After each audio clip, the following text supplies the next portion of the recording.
Presidenti Amerikan Donald Trump ka shpallur suksesin e tij për vendosjen e tarifave të reja mbi mallat e huaja. Të janë 10% për çdo produkt që hyn në SBA. Çdo vend ka kërkuar të negociojë.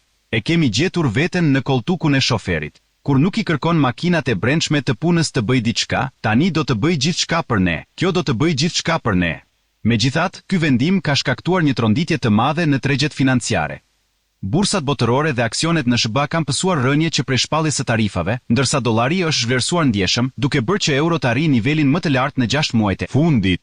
Sipas ekspertëve, këto turbullira ekonomike janë më të rënda që nga periudha e pandemisë COVID-19.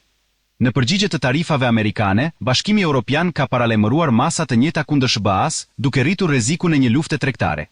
Në një intervistë për gazetën italiane La Repubblica, politologu i njohur Francis Fukuyama ka paralajmëruar pasoja të rënda nga ky vendim.